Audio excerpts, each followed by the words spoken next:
Right then guys, it's PSL here, and I'm here for the 5th episode in my Formula 1 2003 Reverse Grid Race series. Last time out we had the San Marino Grand Prix, and it was a textbook Reverse Grid Race. There were people who qualified badly for the real life Grand Prix, but then as a result did very well in this Reverse Grid Grand Prix. Jarno Trulli and David Coulthard being the two people who conformed to that. But then there were people from top teams who were able to move their way towards the front, such as Juan Pablo Montoya. Bottom team drivers were able to defend their positions. Jos Verstappen and both Jordans did an excellent job of that. Justin Wilson less so. And it was also a race where there were crashes and reliability issues. It was overall a very exciting race and pretty much a textbook perfect reverse grid race. In this episode, we got the 2003 Reverse Grid Spanish Grand Prix, and look who is starting on pole position. Kimi Räikkönen is starting in first place. That means in real life, he qualified in stone dead last. And even though this is only the 5th episode in this series, it's the second time I'm saying this, and that is that Kimi Räikkönen made a mistake in qualifying. In turns 7 to 8, the left to right uphill chicane, he went off track, through the gravel, lost him time, and, well, Räikkönen at that point knew he wasn't going to qualify all that highly, so he just aborted his one and only qualifying lap in this one-lap shootout format. Panis, though, he had a fantastic qualifying session, no doubt about it, to qualify in 6th in a Toyota. Unfortunately, when you reverse the starting grids, a good qualifying position becomes a bad qualifying position, and 15th place in the Toyota, I don't think he's got much hope. Jenson Button, one place further back in a BAR, I think there's the potential he could actually still score a point. Well, Button has scored 1 point so far this season, unlike Panis, who hasn't scored any points at all. Then you've got both Renaults who locked out the second row in qualifying for the Spanish Grand Prix. So that means Fernando Alonso qualified in 3rd for his home Grand Prix, but in his home reverse grid Grand Prix he'll be starting from 18th place. And then you've got both Ferraris in 19th and 20th. Neither Barrichello nor Michael Schumacher made a mistake in qualifying, and this Spanish Grand Prix was the first Grand Prix in which Ferrari used the F2003. In the previous Grand Prix they were using last season's car, the F2002, and that's a pretty sad indictment about this season in Formula 1, about how Ferrari was still competitive even though they were using last season's car for the first 4 races. Although, having said that, McLaren used their 2002 car throughout the entirety of the 2003 season. That wasn't intended, it just so happened, so that's why McLaren... It's weird though, to be honest, how McLaren did better with their 2002 car in 2003 than in 2002, although of course they developed it a lot heading into this season. But yes, Ferrari, that's the thing is every time a team upgrades in real life, it doesn't help them in a reverse grid championship. So Ferrari, with their brand new car, which Ross Brawn said is about half a second a lap quicker, that isn't going to help Ferrari out in this reverse grid race championship. However, this is Ferrari, and this is during the Schumacher dominance era. Michael Schumacher could start in 20th and still finish towards the front. We've seen it happen. We've seen Barrichello at his home Grand Prix. He qualified in 20th and finished in 3rd. Michael Schumacher was lapping people that race, so it is still entirely possible that the Ferraris could do well here. But let's stop talking about it and let's get into the 2003 reverse grid Spanish Grand Prix.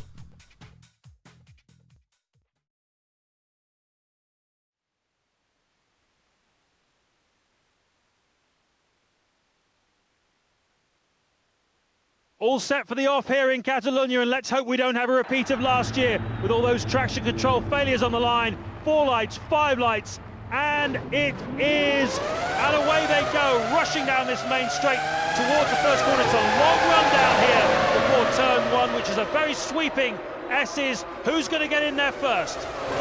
Well, unsurprisingly, Kimi Räikkönen is going to get into the first corner first, and he has already opened up a sizable lead on Justin Wilson, who is in 2nd, Jos Verstappen in 3rd, and we got Jacques Villeneuve, who is making moves. He is already up into 4th place, having passed both Jordans, and is now trying to get past one of the Minardis, and he has done that already. Jacques Villeneuve up into 3rd place, and it is just Justin Wilson that separates Jacques Villeneuve from 2nd place. It's unlikely he's going to get first. For Jacques Villeneuve to finish in first, he would have to either outpace Kimi Räikkönen or Räikkönen to have a reliability issue, and, well, I know which one of those is more likely to happen. Jos Verstappen in 4th, Fisichella in 5th, Juan Pablo Montoya once again far up towards the front of the field. That's been a constant. Montoya has always been towards the front of the field. He's in 6th place. Antonio Pizzonio in 7th. Nick Heidfeld once again there or thereabouts in the points places in 8th place. David Coulthard is going to pass him, I would imagine, very soon. But for the time being, Coulthard is still in 9th place. And in fact, no, we're going to see it. There you go. That was Coulthard nearly onto the grass. But he has passed Heidfeld, and I think is also going to pass Pizzonio. So Coulthard is up into a points place, and Montoya is up now into 4th place. Let's see if we can get a replay of that on board with Montoya. So down the start-finish straight, the BMW power, of course, is going to help him out compared to the Ford-powered Jordan or the Cosworth-powered Minardi. So actually, both Ford-powered in a way were both, well, Cosworth was owned by Ford at the time, but anyway, look at this. Inside line, so nearly onto the grass. I mean, he was using all of the track that he really could, Montoya, to get up the inside of Fisichella and then Jos Verstappen. That is Montoya up into 4th place. In fact, what about Jacques Villeneuve? Let me just check. No, Villeneuve is still in 3rd place. So that's not ideal for Villeneuve, because now he's got Montoya to contend with. And in fact, Coulthard hasn't passed Heidfeld. He has passed Pizzonio, so Coulthard is in 8th place with Heidfeld still ahead of him in 7th. Jacques Villeneuve, though, is in a podium place and is actually looking in a pretty good position as if he'll keep a podium place, because even if Montoya passes him, or should I say when Montoya passes him, there's no other quick driver immediately behind. I mean, Coulthard's got a lot of traffic to deal with, and I would say that Villeneuve is probably quicker than Nick Heidfeld. In fact, there was a Ferrari making movements in the background. What position is he in specifically? That is Michael Schumacher, who is in 10th place. I think, no, still in 10th. He passed Ralph Furman to get into 10th place. So Michael Schumacher already has overtaken half the field. And let's not forget, this is a reverse grid race, so naturally the quick drivers were starting towards the back as well. So he's passed, in theory, the difficult half. And in fact, that is Montoya having passed Jacques Villeneuve, but Montoya, he has still got to get past the moving roadblock of Justin Wilson. Meanwhile, Kimi Räikkönen is out of sight, out of mind. So Montoya up into 2nd place, and there you go, that is his race done. Villeneuve is now going to not overtake Justin Wilson. This is extraordinary. I thought Villeneuve had 3rd place wrapped up, but I don't know, because Coulthard is making his way through the field, having passed Fisichella, and I'm sure he was going to pass Jos Verstappen fairly quickly. In fact, No, I think both Minardis are holding their own, although I think Coulthard is much more likely to pass Verstappen in the coming few seconds than Villeneuve is going to pass Wilson. Although, having said that, no, Coulthard is still sticking behind Verstappen for the time being, and Villeneuve is still behind Justin Wilson. I did miss out on this when it happened live, so I've caught it on the replay, and that is Michael Schumacher passing Antonio Pizzonia for 9th place. I missed out on this because genuinely, Fisichella overtook David Coulthard for the briefest of moments, and this is what I was watching at the time, on board with Fisichella, but then Coulthard slipped back past. But either way, Fisichella briefly re-overtook David Coulthard in the McLaren.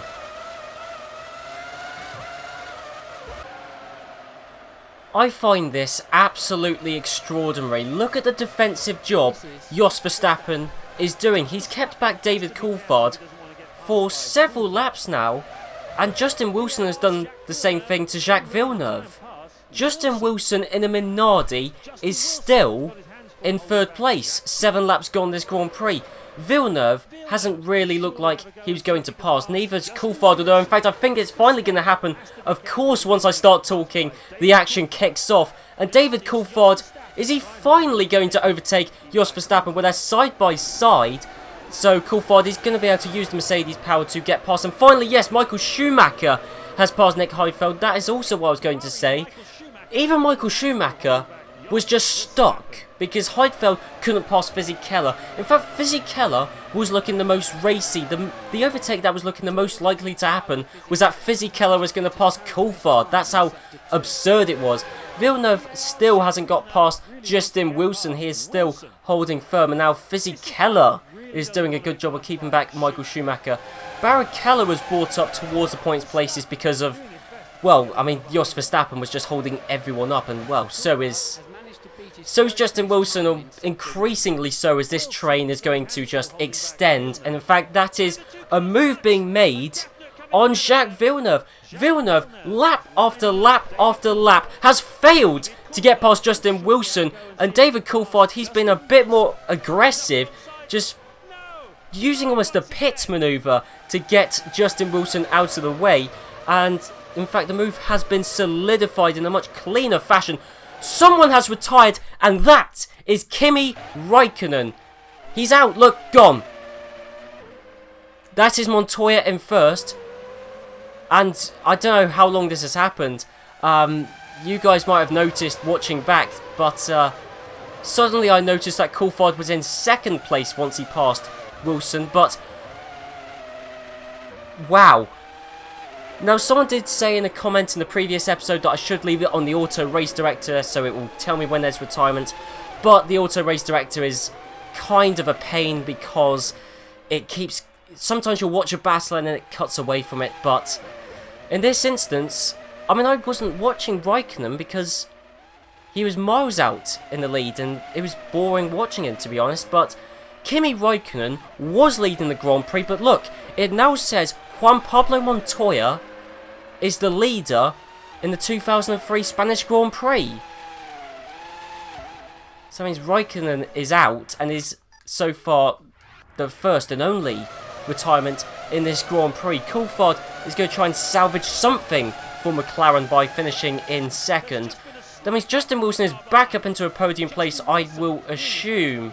I assume only briefly, because Michael Schumacher is soon going to get past. And then, oh, there's Fernando Alonso at his home Grand Prix, who is also, in fact, side by side with Michael Schumacher and potentially could overtake him. So yes, Fernando Alonso temporarily, although he's got a much longer outside line, but that hasn't phased him. Fernando Alonso has passed Michael Schumacher, and Kimi Räikkönen retired on lap 8. It's lap 9 now, so we must have just missed Kimi Räikkönen's retirement. I knew it couldn't have happened that long ago because I would have noticed, but yes, we didn't even catch it on the replay. So there you go, it was confirmed. Räikkönen, the only non-runner this Grand Prix. That's absolutely heartbreaking for McLaren, for Räikkönen. I mean, McLaren, they're in a Constructors' Championship battle and they really You know, with Raikkonen starting in pole position, that was a gift. A gift of 10 points. And they've thrown it away. And in fact, Michael Schumacher... Hang on, what? Michael Schumacher's dropped down the order? What? Michael Schumacher's back down to 10th. It wasn't just one driver that overtook him. It wasn't just Alonso, it's everyone is overtaking him. There is something flashing on his steering wheel. Now, I do know this is in the game. I was waiting for this to occur. There is something, you can see the flashing white light on his steering wheel. And Jarno Trulli's just got past. Because if you look, Jarno Trulli, there is no flashing light on his steering wheel. Barrichello, in the same car, there is no... Oh, there's a flashing yellow light. I don't know what that means. But there is no flashing white light. So Barrichello is up into 7th place. And Michael Schumacher, that flashing white light on his steering wheel, I don't know what it means, but that is some sort of power issue or some sort of issue that is slowing him down. I knew this was in the game, I've seen it before, and in fact, genuinely, I've only ever seen this happen in the game once before, and the driver it affected, when I saw it, was Michael Schumacher. We're now looking at David Coulthard. Justin Wilson is doing his best to keep the other car behind. Finally, Jacques Villeneuve is going to pass. That's been about 12 laps in the making, but Jacques Villeneuve has finally overtaken Justin Wilson. But at the same time, so is Fernando Alonso, so is Barrichello, so Wilson is now down into 6th place. Soon to be 7th at least, because Ralf Schumacher, I imagine, will get past without too much trouble. Time. He's gone faster than before through Sector 2. And there's smoke coming from the back of his car. That surely is the end of his race. Yes, you're right. I'm not sure what the problem could be, as he seems to have been racing fine up until this point. Yeah, you're bang on right there, James Allen. He was doing fine in 7th place, but now he's out. That answers the other question. I knew there was someone else who retired. I didn't know who it was. It's Antonio Pizzonia. But look at this. This is the battle for last in the runners, and Jos Verstappen is giving Michael Schumacher a run for his money. Very soon, Jos Verstappen is going to pass Michael Schumacher, and I want to catch it on camera because that shows how wounded Schumacher's car is. He's got the flashing white light. At least his car's still running, unlike Barrichello's. Just unbelievable bad luck. Well, to be fair, Schumacher had an engine issue in San Marino. Now it's Barrichello here, and he was in 7th place, I believe. So that means, well, what does that do? I mean, I guess that means that Villeneuve is fairly safe in 3rd place. He's only got to contend with Fernando Alonso for the time being. Justin Wilson is still holding firm in 5th place, with Ralf Schumacher in 6th. Heidfeld in a points place, and I think might finally score his first point this season, and it will be Sauber's first point this season as well. So let's just have a rundown of the race order before there's another retirement. So, with soon to be 7 laps left to go, Juan Pablo Montoya is leading. David Coulthard a good miles behind, a good 10-15 seconds back in 2nd place.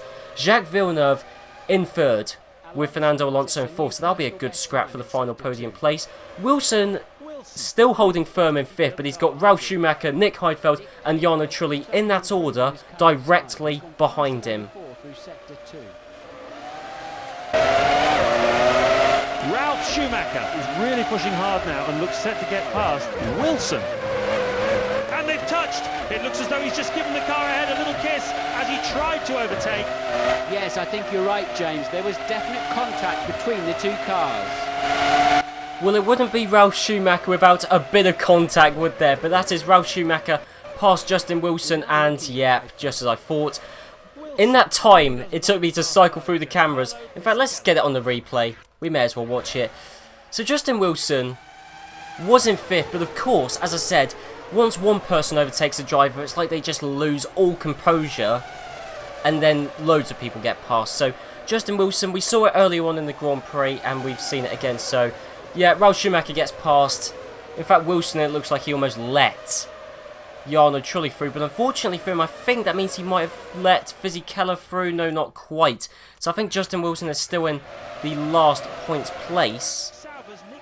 So let me just double check that. There you go. In fact, yes, he is still in the last points place, but it's not Fizzy Keller he's got to watch out for. It's Frentzen. Oh, and then Jensen Button.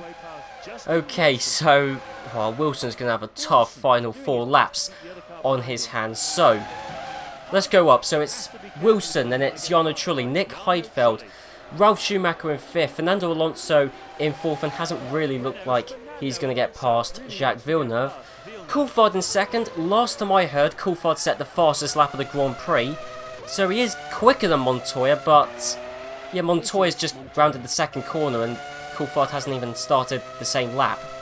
So that's just the gap, and it would have been a similar gap between Montoya and Raikkonen had Raikkonen survived to this point in the Grand Prix.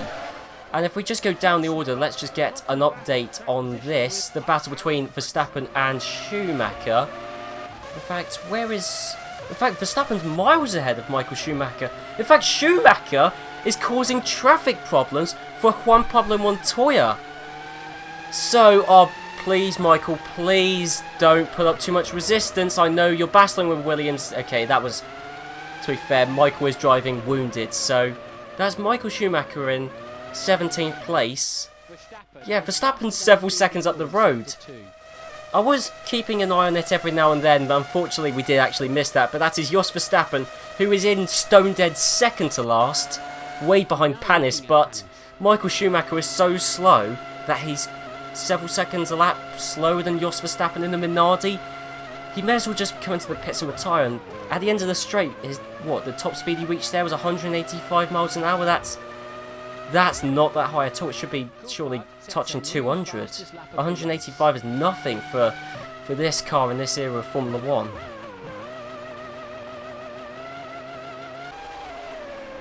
Juan Pablo Montoya is going to cross the line and win the 2003 Spanish Grand Prix in a dominant fashion. The race was gifted to him after Raikkonen had an engine issue, but then again, had Raikkonen not had that, the race win would have been gifted to him. David Coulthard will finish in 2nd, the only surviving McLaren. In 2nd place, that's very good for the current Drivers' Championship leader.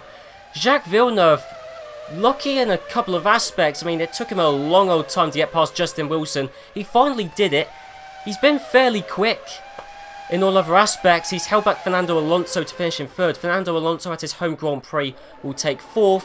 Ralf Schumacher will finish in 5th, the leading Schumacher brother, with Nick Heidfeld in 6th, Jarno Trulli in 7th, and Justin Wilson is just about going to hold off his fellow countryman of Jensen Button for 8th place.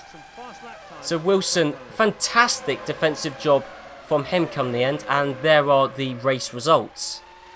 So then, that was the reverse grid 2003 Spanish Grand Prix, and I have to say that race was more exciting than I thought it was going to be. Partially because I didn't really expect, well, I mean, I knew it was a distinct possibility, but I just didn't imagine that Kimi Raikkonen was actually going to retire from the Grand Prix, from the lead, and he was dominating as well, and that's just really, really bad luck. This was, on paper, going to be one of his luckiest, easiest races, and then it ended up being one of his most difficult, and that's really gutting. And on a personal level, I'm sorry that I wasn't able to catch that on camera, but I must have just missed it. If I spotted that about 20 seconds earlier, we probably would have seen it, but I don't know, I didn't notice it until it suddenly said that Wilson was a place further up than he should have been. But anyway, Raikkonen should have won this Grand Prix, didn't. That means that Montoya dominantly won the Spanish Grand Prix. David Coulthard in 2nd. Jacques Villeneuve, from about 20 seconds in, established himself as someone who was desperate to score points and got a podium finish. And potentially could have been 2nd, well, potentially could have been, had he passed Justin Wilson much sooner. David Coulthard is in a fairly commanding position in the Drivers' Championship. He's got a 4 points lead over Juan Pablo Montoya in 2nd, and then behind him, it's Michael Schumacher, who's 10 points back on David Coulthard. So that means Michael Schumacher was the second place man, is now the third place man. He's now a race win's worth of points off of the Drivers' Championship lead. And yeah, sure, Raikkonen and Barrichello didn't catch up on Michael Schumacher, but Jarno Trulli did. Jarno Trulli is now on 16 points, having overtaken Raikkonen and Barrichello, and Ralf Schumacher is caught up as well. Ralf Schumacher is now only 1 point behind Barrichello and Raikkonen. And also Fernando Alonso is now on the same points total as Raikkonen and Barrichello, so it is getting increasingly crowded in that sort of area below, well, Coulthard, Montoya, and then Schumacher I guess is still fairly isolated, but then behind Michael Schumacher, behind that top three, it's fairly congested. Trulli, Raikkonen, Barrichello, Ralf Schumacher, Alonso. And then next, it's Jacques Villeneuve, who's only 3 points back, and if he can have future races just like this one, Jacques Villeneuve could well be a contender for that sort of spot in the Drivers' Championship, the top 6 positions. And one other thing I want to point out with regards to the Drivers' Championship, and that is that Nick Heidfeld has finally scored some points. He's got 3 points to his name, which means that not only has he got 3 points in the Drivers' Championship, so he's tied with Antonio Pizzonia, but it also means that Sauber have finally got some points to their name. So Sauber are no longer rock bottom in the Constructors' Championship. Sauber, they've got 3 points. Toyota are still on 2 points. That means Sauber are now second to last in the Constructors' Championship. Toyota are last, and yes, I may be getting overly excited in the battle for last, which normally, who would really care, but this is a reverse grid championship, and Sauber for a while were looking, it was actually kind of frustrating. There were so many Grand Prix where Sauber were close to scoring points. Heidfeld and Frentzen fairly often are on the edge of the points and just couldn't score any, but this Grand Prix they finally scored not only 1 point but multiple points. In other news in the Constructors' Championship, McLaren have technically extended their lead in the Constructors' Championship. They're now 5 points ahead of Williams, whereas heading into this Grand Prix, McLaren were only 2 points ahead of Ferrari. So Ferrari was second, they're now down to third, and even Renault aren't that far behind Ferrari. Renault increasingly are looking like they're a team which could cause an upset in this championship. I don't think they'll be able to win the championship. I think they're just too quick in real life and don't really have the dominant pace in this game, in this series. But Renault, they've been fairly quick, certainly a cut above BAR and all of those other teams, Sauber, for example, as well. And also, Renault have got the reliability, and that's something which Ferrari don't seem to have, McLaren certainly don't, and weirdly, Williams do. So then guys, I hope you enjoyed this episode. If you did, be sure to leave a like, comment down below, and I'll see you guys next time for the Austrian Grand Prix. So guys, I'll see you then.